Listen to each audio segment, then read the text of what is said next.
I want to talk about the photo, dude. The photo of you giving Tony Kelley the double bird while he was trying to wrestle Herb Dean. That's like a photo that's gonna last in the world of mixed martial arts for a long time. When you see that photo, when you saw that they got to capture that moment, what kind of feelings you Yeah, get? man.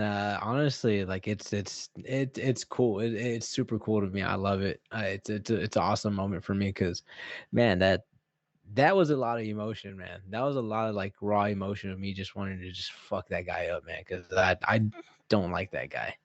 I genuinely don't like that guy, man.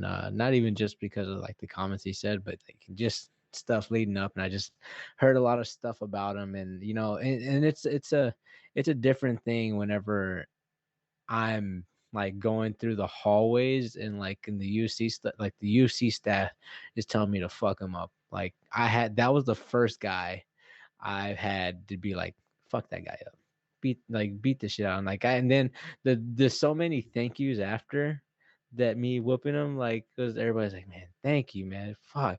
So yeah, like, and those are the nicest people in the world too, man. So like I'm just like, yeah, like it means a little bit more. So I got a little bit, it was a little bit more satisfying too, man. So right now he's trying to talk shit to me, and like trying to be like, he's trying to goad me out into getting a rematch. And I just told my managers like, bro, if they are about making that rematch, I would 100% take it because I don't mind another bonus at all. So, yeah, he's talking shit. So I'm like, I'm happy about it, man, because I'm under his skin even after the fight, man, because.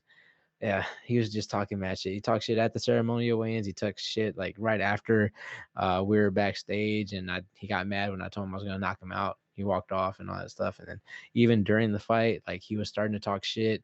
Hit him with the check hook. He stopped talking.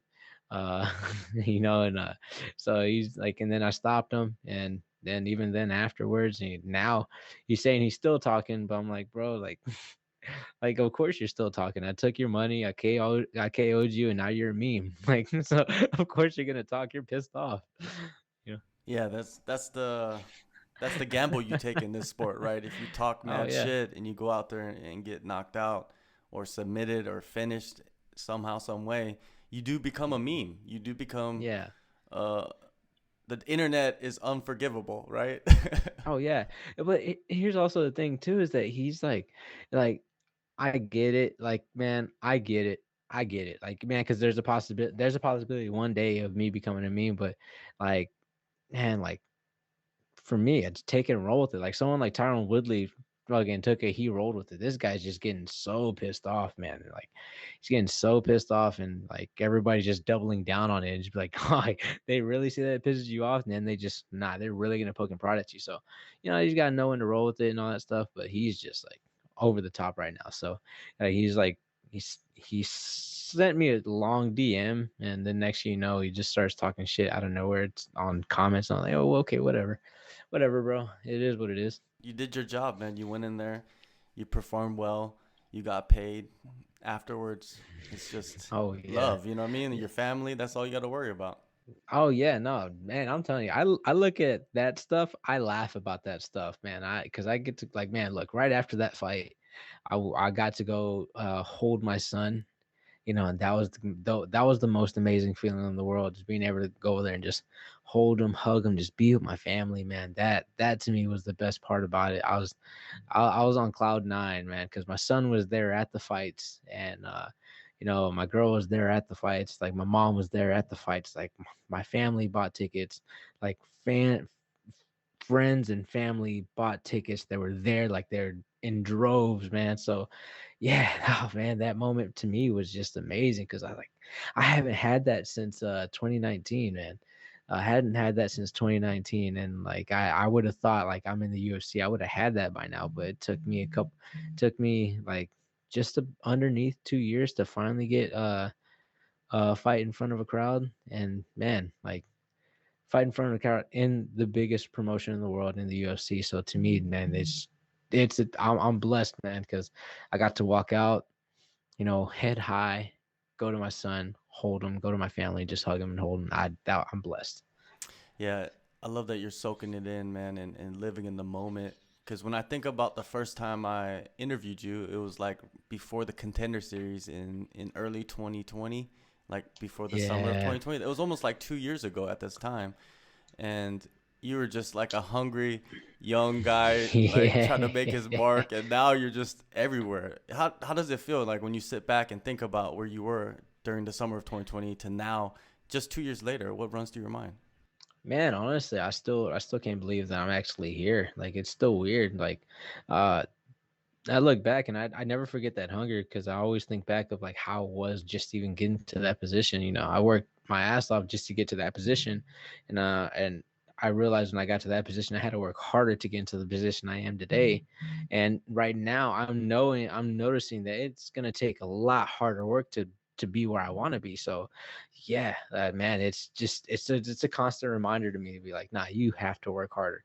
You thought you were working hard. Nah, it's time to work harder. And man, I'm ready for it, man. I'm super excited. I'm still hungry, man. There's a lot of things I want to do in this game, and there's a lot of money I want to make in this game. So, yeah, that's my biggest thing because I want to set myself up for afterlife. I want to make sure I'm good for my kid, and everything. I want to make sure that I don't like have any like health problems or anything like that. So when I come out, I'm able to see them walk that stage. I'm able to see like my man if I have future kids, see them walk that stage and not be able to be helped or like have like health issues or anything like that, man. So I want to be healthy leaving. So yeah, I'm 100% like dialed in because man, this is a dangerous sport, man. This is a dangerous sport. So I gotta make sure I'm on it and I'm hungry because the minute I'm not hungry, I'm getting messed up. I'm getting fucked up, and I can't have that. I can't have that whatsoever because I got to make sure I'm there for my kid. You're a unique case too, to where you had good results on the regional scene, but once you hit the UFC, you kind of elevate yourself to the level you were fighting against. And you don't see that happen too often in this sport, right? What is it about the last 2 years that has changed you? Man, Has it changed you, or are you just you and you're just better man. at what you're doing? Honestly, it's I always had my coaches always had to tell me like I used to spar the guys at their level, if that makes sense. So if I had a newer guy, I would spar the newer guy at their level. I wouldn't spar at my level. I would dial it down. Like I would maybe get lazy with the jab, get lazy with the cross, and that's kind of like I guess it kind of bled into my fighting as well. I was doing a lot of rookie mistakes, a lot of like making mistakes that I shouldn't be making because I was like I felt like I can get away with it at that time.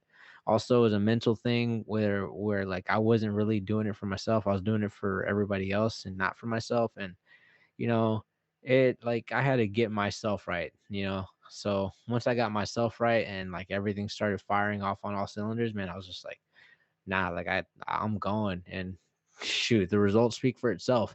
The results speak for itself, and like I just been on one because man, again, I'm fighting for myself, and I have something else to fight for, but at the end of the day, it's still for myself. It's still making sure that like it's still like a selfish thing for me where I got to go out there fight because I know I got to come back home to my kid, and it's almost like another thing where like if I don't put it my all in this right now, uh, I'm gonna give that energy to my kid that like, oh, it's okay to fuck off. Like, no, if whatever you want to do in life, you can't fuck off. You have to go. You have to go. You have to give it 100% every single time, and that's exactly what I'm doing right now. I'm giving it 110% because man, we only go around this life once, and I'm gonna make it one hell of a ride.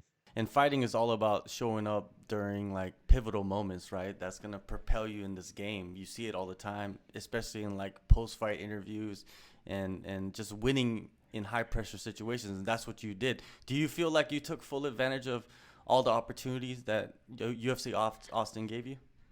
Oh, absolutely. Yeah, like this fight when it was first announced was like number 3 on the cards, and then next we get bumped up to feature bout on the prelims, and then the unfortunate happened, and we lose Donald Cerrone versus Joe Lozon, and next I get bumped up to the main card, and like the man, I'm fighting in my home state in front of a guy that I don't like, and like in front of my friends and family, and then like first time fighting in front of a crowd just in general since 2019. So it was like damn, like Holy shit. Like, yeah, there was a lot of pressure there, but at the same time, like I think I was just ready for that moment because I was like, yeah, like I told myself I needed it. And then whenever I walked out, it was just, everything just felt good. Walking into the cage felt good. Like, and then whenever they were calling my name, I was trying to stay focused. I look up, and next thing you know, I see the crowd. I see my name in the lights. I'm like, fuck yeah. And then and I got right back to focusing. And then I was like, yep, this is it. I was like, this is it. And I took full advantage, that found my openings pretty early. And, I just went out there and just stopped them. Yeah, for sure. I was watching some of the replays and slow motion clips. Did you slap him a couple times during the fight? Uh, Maybe I can't remember, but I was trying to loop my hands around his high guard because he was doing the regular high guard thing, and next thing you know, he just started getting rocked, and I might have slapped. I can't remember if I'm being honest with you. It might have. I'm telling you right now, like I wouldn't be surprised if I did, but I thought it might have, in my head. I thought I was throwing a hook. So if it was a slap, it was unintentionally intentional, but Yeah. it was like I was aiming to hit him with some hooks that looped around his high guard. All right, all right. And Gilbert Burns, he told you like, hey, go do your thing, and I might have some fuzz for you. He sent you something, you know what I mean? Like, talk about Yeah, that. yeah, man. Yeah, that was pretty dope of him, man. He sent me an Instagram DM and was like, "Hey, brother, like send me your Zelle." Like, and I was like, brother, you don't have to, man. Like, I appreciate it. I said this one was on the house, and he sent me a message back being like, it's like, I know I don't have to, but I want to. And I was like, I left him on red. I left him on red. And next thing you know, he goes on Twitter and just goes, he's like, hey everybody, like, Giannis doesn't want to accept my, like, persuade him to take my money, like, my phone blew up a little bit, and then next thing you know, I was like, wow, well, okay, whatever. I sent him my Zelle, and then next thing you know, I received, like, my phone vibrated, looked at the amount, I was like, oh shit, okay. I'm like, nice. And yeah, so I thought that was pretty cool of him, man. So it was nice. You want to reveal how much he sent you? I will say, like, I will say it was definitely over $500 for sure. It was definitely over $500 for sure. But it's an amount that, like, was like, oh shit, like, I was like, oh, okay, yeah, I'm that cool. For sure, man. You deserve it, Yeah, man. And how yeah, about Anthony Pettis showing you love too, man? I feel like there's some bro. comparisons there, you and him. Yeah, man, I love it, man. I love it, man. Actually, I have a funny story that last time I haven't been to California since like 2014, 2015. But last time I was there, someone actually called me Sergio Pettis. I was like, dude, like, Sergio Pettis, what's up, brother? I was like, I think I was 1-0 at the time as a pro, and I was like, I'm not Sergio. He's like, oh shit, my bad. And I was like, yeah, so nah, it's cool, man. Got much love for the Pettis brothers, man. I train with Rafion Stotts, who's really cool with them, and he says nothing but good things about them, and I got a lot of respect for both of them, man. That was so cool just to see that tweet from them, former champ, and I thought that was super super dope. It's phenomenal to see, fighters showing other fighters love, and you know what I mean? Like, there's always, opportunities to train together too as well, because Pettis is still fighting. There's Yeah. always that. It'd be super dope, man. It'd be super dope. Yeah, I would actually like to get some work in with either one of them. Unofficial third brother. Yeah. It seems like you're becoming like the unofficial third brother for like the Diaz For brothers, everybody. the For Pettis brothers, everybody. everybody, right? If Yeah. Masvidal had a brother that fought, you'd be the unofficial brother for Yeah. them too, right? now, now the big news I think coming out of this is like who you gonna fight next. You know what I mean? Mhm. Everybody wants you to fight everybody. You know what I mean? Like they want you to fight everybody because they would just want you to fight. You're like must watch now. You know what I mean? So the name comes up, Sean O'Malley, right? He's the fight that everybody seems like they're interested in you. Oh And there's yeah. those little percentage of people are like, oh, why are you fighting two prospects? These are like you guys are becoming like to the point where you're not prospects. You're becoming Yeah, no. contenders. So it's like Yeah. you're almost there to that point, right? Do you feel like you're entering that contender status? Yeah, I feel like I'm actually reaching like the position where I should be ranked. But also again, that's a testament to how stacked this 135 division is. Like, I should be ranked, especially after my last two fights. I felt like I should have been ranked after that Davy fight because right after that Davy fight, Cheeto Vera got ranked, and I beat Davy Grant. I felt like I should have got ranked at least if it was number 15. But also, even if I got ranked at that time, I probably would have been booted out anyway, since my next fight wouldn't be till, you know, just this last week. So, uh, I knew I was gonna have to fight my way back into it anyway. So, uh, honestly, like, yeah, we're both getting to that contender spot, and it's not a bad fight. It's definitely not a bad fight, but is it a fight that makes sense for him at the moment? I don't think so because it'd be like he's fighting Pedro Munoz. Granted, if he wins, it definitely doesn't make sense. If he loses, then it's like, all right, well now the wheels are turning for this fight to finally to actually happen, and then that would probably actually be the fight that would put a number next to my name for sure. So it would just all just depend on how that all that situation plays out, because he beats Pedro Munoz. He's looking at someone in the top 10. He's gonna be like, nah, like I gotta get someone good, because I think I don't know where Pedro Munoz is ranked, but I'm pretty sure he's easily top 10. So if he's top 10, he would probably end up taking this spot, and he would only want to fight in front of him, which he would probably try to go against like he'd either try to call out either Rob Font or another striker. He's not going to try to fight any of those wrestlers at all. So, yeah, it is what it is. If he loses, then yeah, it's a perfect fight to happen. But if he wins, he's not gonna look back. I feel like this fight's gonna happen Oh, eventually, either no way, matter what. yeah. No matter what, it could happen a year from now, 2 years. It could happen 6 months. We don't know in this wild world of fucking fighting, right? Oh, It's just insane. oh yeah. Especially I go out there and I star sticks this next guy, whoever I fight, go out there and starch him. It might just be enough to be like, well, I got a number next to my name, and let's just say it just puts me like, let's just say this fight doesn't do much for Sean O'Malley, moves him one up or something, it puts me like right behind him. It'd be like, all right, now this fight makes super sense, So, it just all depends how everything goes, honestly. Yeah, for sure. But we know that it's gonna be a striking battle, without a Yeah, doubt.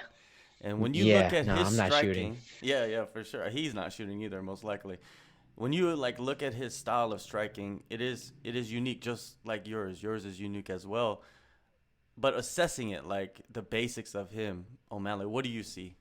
It's the range and the feints. He does both very, very well. And that's what sets everything else up. And that's why he's able to get creative like he does, is because he's setting everything up. Every little movement is a setup. Every little movement is a setup. He doesn't just throw a punch to throw a punch. He doesn't throw a feint just to throw a feint. He wants you thinking every single time because it's it's it's pretty simple and it like for everybody else, for the untrained eye, they look at that and they're like, he's doing so much and he's like moving, he's doing all this and that, like, man, then he gets the big knockout. It's like everybody will watch him get like a knockout, let's just say over like Eddie Wineland, but no, he did so many things before that knockout happened. It was like feints. He was thinking, making him think low, making him think high. He was making him think that it was an uppercut coming, then switches up to a straight cross, and just everything he's doing everything off of certain reasons. Uh, all off of certain reads. Like he does a feint. Let's just say he feints. The other guy is like immediately like trying to load up. He's like, okay, well, I know that he's trying to load up for an overhand right. He feints again, then he's just like, oh, okay, well, I'm gonna feint the kick. Oh, let me see what he's doing. Like just small little reads make the biggest biggest adjustments in his head, And I feel like I do the exact same thing. I feel like I put the forward pressure so I can see what they're gonna do, and then I counter off of that. So it'd be a fun fight. It'd be like a thinking's man fight too, because it'd be like both of us are doing things. We're all working in different ranges. We're working uh, not only just a thinking man's game, but also we'd end up brawling too. Because man, it would just have to happen at some point, and then it'd be like tacticians, like point, point, point, and then brawl. Yeah, I feel like that's how that fight would end up going. Yeah, I see that too. It's like it could turn out to be somewhat of a even match on the feet. It could come down to durability. Do you think that that could be a major factor? Because you shown durability. It's him that everybody questions. Yeah. Yeah, no, and that would be the biggest thing because I feel like if I put everything together, I feel like I shut him down. Like especially I'm not having off night. I'm on my game 100%. Like I feel like I stop him. Uh but also at the same time too, like you have to be on. You can't be off against Sean O'Malley because any little off night you have against him, you'll be waking up, shoot. And sometimes, like I said, like he'll have a night where he doesn't look as good as he does, like it took him like 3 rounds just to he might have had a walking punching bag, but it took him 3 rounds to stop somebody like Chris Moutinho and all that stuff. So, it just depends on what type of off night he's having. Because dude, he got his leg chewed out by Cheeto Vera and all that stuff. So it just depends. I feel like I'd be able to hurt him. I feel like I'd be able to hurt him in the body, to the head, everywhere. So uh, so yeah, to me, I'd look at it. And I love this fight for myself. So I wouldn't want that fight. I love that both of you guys are building the hype for a fight. It's not even booked, but it's gonna happen, and you guys both Yeah. know it's gonna happen. So it's great to see Oh it yeah, it's like it's inevitable, man. It's like when the immovable object meets the unstoppable force, and I'm ready for it, man. for sure. Now, for you, man, what's the plans for the rest of the summer? Man, for the rest of the summer, right now, shoot, uh, right now, I got a lot of things kind of lined up for myself. Like the month of July is probably gonna be like a me kind of getting back into the swing of things because I'm also gonna be taking a little bit of time off, but also still in the gym. So it's like kind of balancing out. Since I've been working my ass off since February. So July, got to spend time with the family and all that stuff. But I'm still gonna be training, making sure I'm staying active and everything. And then August, I want to sit down and actually start like ramping up my training sessions and get into fight mode. And then after that, just whenever the fight falls. And also too, the doctors gave me like 45 days. Like they told me 45 days of mandatory rest because I got these stitches in my eyes, and I guess it was kind of deep. It was right underneath the eye. So they told me 45 days, but they never check up. So I might be back a little bit earlier. Yeah, for sure. Yeah, doctors usually ain't chasing around people. You know what I mean? Yeah, nah. Like as soon as this I'm already gonna start. No sparring, but I'm gonna start going live whenever I'm able to. Like maybe wrestling. Might have to wear headgear and all that stuff. But yeah.